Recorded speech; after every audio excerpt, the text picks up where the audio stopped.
Hello and welcome. My name is Christina from Empowered Creator. I'm a mindset and conscious manifesting teacher and coach, and this is my YouTube channel. Here I talk about all things law of assumption, mindset, conscious manifesting, the quantum universe, and a lot more. And my goal is to simplify everything without the fluff. So if you guys like this content and you would like to see more of it, I would love it if you would subscribe to this channel, comment on this video, like it, share it, and just stick around. Also, if you need any help with your specific situation, I offer one-on-one coaching, email coaching, small group coaching, as well as custom subliminals for whatever needs you may have. So if you're interested in any of these services, the links are below in the description box. Click on them and they're going to take you to my website. With all that being said, let's dive into today's video. So I wanted today's video to be a motivational / reminder one. Essentially, I wanted to remind you guys that what you make of your circumstances, whatever these circumstances might be, is always 100% of the time up to you and only you. Your circumstances do not define your manifestation. Your circumstances or the past do not define your chances of success at this current manifestation journey. And ultimately, the only one who's in charge of choosing whether to stick to the circumstances, to stick their attention there, or to actually rise above them and actually look at something better and something different, is you. So this is what today's video is going to be about. Stay tuned. So if you've been in the manifesting community for any length of time, you will surely have heard the phrase, circumstances don't matter. And I myself have made videos about circumstances not mattering, why they don't matter. And so I wanted today's video to be a reminder of that and also a motivation for you guys to learn to rise above your circumstances. So why is it that we say that circumstances don't matter? The reason we say that is because ultimately, as I said in the intro, the only ones in charge of what matters, what everything means or what it doesn't mean, what is the significance, what is the meaning, what is the label we're going to attach onto something that has happened, something that someone has said or done or hasn't said or hasn't done. The only ones responsible for deciding all that, the only ones in charge, are us. It's not the circumstances themselves that determine whether we're going to get the manifestation, whether our desire is going to materialize in the 3D.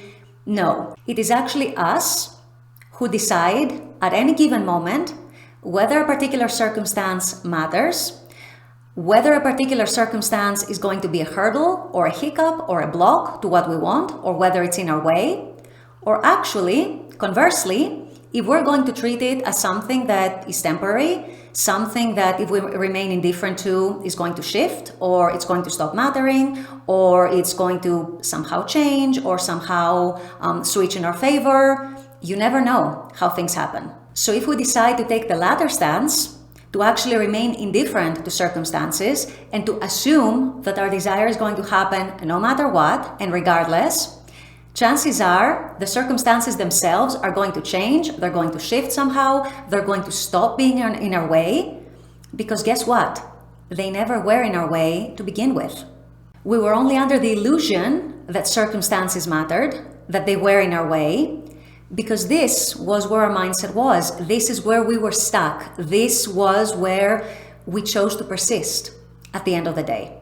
And I really, really want to make this clear. I really want to emphasize it. And I really want to drive this point home, that the decision whether to stay stuck in what we see as a hurdle, as a hiccup, as an obstacle, or to actually remain indifferent to it and instead rise above it, and instead just go straight to the assumption that our desire is ours, that our desire is going to materialize no matter what the circumstances might be showing, is on us and only us. And the good news is every moment is a new opportunity to change. Every moment is a new opportunity for us to actually choose better, to actually choose to rise above the circumstances and to go to our wish fulfilled. Go to that state, that feeling that our desire is ours, it's already done, instead of actually keeping ourselves stuck low into the circumstances, into what my SP said or did, or why they didn't respond to my text, what does this mean, or why did they take like 6 hours or 12 hours to respond, or why did they go out with that person, or why they didn't like my picture on social media, or why this, or why that, or why this happened, or why this person did that, or said that, or didn't say that, or didn't do that, etc., etc. Realize that by staying stuck in those kinds of circumstances and overthinking and overanalyzing these kinds of things keeps you stuck in those same circumstances that you despise. You are keeping yourself stuck so low with the circumstances, with worrying about that and fearing about this and fearing about that and stressing out about this and that and overanalyzing little things here and there that ultimately don't matter. They have nothing to do with your manifestation, the long-term realization and materialization of your manifestation, and things that in the long run do not mean anything. When in 6 months from now you are with your SP and you are happily together or happily married or whatever it is, guess what? It won't matter that 6 months ago they took 5 hours to respond to a text, or that you gave them a call and they didn't answer the call. It's not going to matter. It's not going to be of any significance. It's not going to have any bearing in that desire of yours manifesting. And so essentially it means nothing. So this is what I'm trying to tell you. Don't get caught up in those little details in the middle, in those little happenings, in those little incidents here and there. They mean nothing. Decide that they mean nothing and go straight to the assumption that your wish is fulfilled, that it is done, that it is yours, and that it's a matter of time before the 3D actually reflects it. Don't keep yourself low in the circumstances. Rise above them. Always choose to rise above them and go to your wish fulfilled. Nothing else in between, in the here and there, actually matters. And to inspire you even further and to actually illustrate this point even more about how much circumstances don't matter, or how little they do matter, if you will, I want to talk to you about Neville's teacher, Abdullah. Many of you will know that story, some of you may not. I think it's going to be beneficial for all of you to hear it anyway, because in my opinion, it's an illustration of how little circumstances actually matter when you make a decision, a conscious decision, to rise above them, to actually stay indifferent to them, to actually not pay them any attention, and to actually embody who you truly want to be. That is all that matters, and that is always your choice, that is always your decision, that is always something that you yourself are in charge of, and no one else and nothing else. So for those of you who don't know, and for those of you who do know, Abdullah, who was Neville's mentor and teacher in the law, was actually this black Ethiopian guy, this black Ethiopian rabbi, who was very well versed in the Bible, he was very well versed in Kabbalah, and he taught Neville so much. He basically taught Neville everything that he knew about the law. Now, Abdullah, as I said, was a black guy living in New York City in the beginning of the 20th century, in the early 1900s, early to mid 1900s. For those of you who don't know, I'm sure most of you know, the law of the land back then was a law of discriminating against people of color. People of color were not allowed to do a lot of things that white people used to be able to do no problem. They had all these privileges, and yet people of color were excluded from this, were excluded from that. They had to go into that building instead, into that bathroom instead. They had to sit in certain places in the bus. They had to do this or they couldn't do that, etc., etc. One of these ridiculous rules of the time that, I repeat, was the law of the land. That was actually law. So if you went against it, you could be arrested, you could be put in prison, you could be fined, or whatever the penalty was, I don't even know. But anyway, it was law and you were not supposed to go against it, okay? So keep that in mind because it's important for the story. So one of these ridiculous rules was that when you went to the theater, if you were a person of color, you could only sit in the balcony, you could not sit in the orchestra. You were not allowed just because you were a person of color. You were just not allowed to sit in the orchestra. So Abdullah, a black man living in New York City in the beginnings of the last century, basically decided that this ridiculous law, this ridiculous rule is not applying to me, is not going to apply to me because this is not who I am. I don't accept this. Now, if the official law of the land is not a huge and seemingly insurmountable circumstance, I don't know what is. And yet Abdullah assumed that it did not apply to him.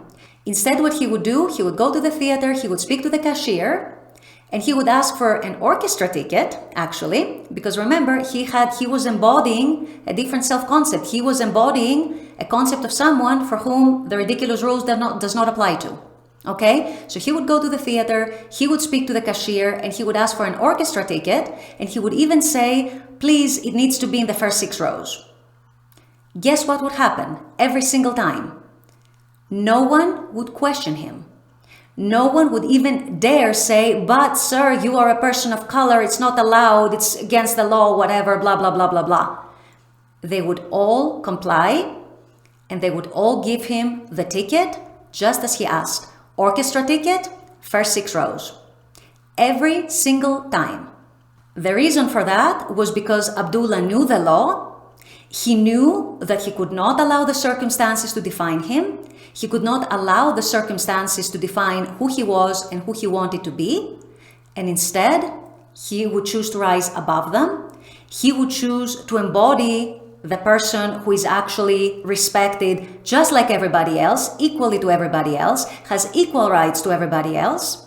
So that's how he would carry himself. And guess what? Nobody would dare question it. Nobody would dare say no to him. They would all comply to his wishes and to his requests. Simple as that. So if rising above what was considered to be the law of the land is not rising above some seemingly impossible circumstances, I don't know what is. I don't know what is. So you should take this story as inspiration, and every time you are tempted to get caught up in little details, the little incidents, little events here and there, and overanalyze and overthink and just get stuck and keep yourself low and stuck in circumstances, please, please, please remember Abdullah and how he would rise above even the most impossible of circumstances, and he would still get his way. So it's a matter of choice where you're keeping your gaze fixed. Are you keeping your gaze fixed in your assumption of the wish fulfilled? Or are you keeping your gaze fixed into the low circumstances, into things that ultimately don't matter and have no bearing and are not going to have any bearing in your manifestation panning out and materializing in the 3D? With all that being said, I'm going to wrap up this video here. I intend that this has helped and motivated you. As always, I very much appreciate you guys being on this channel, watching this content. I love making this content for you. And as always, I look forward to seeing you all at the next video. Until then, take care and bye-bye.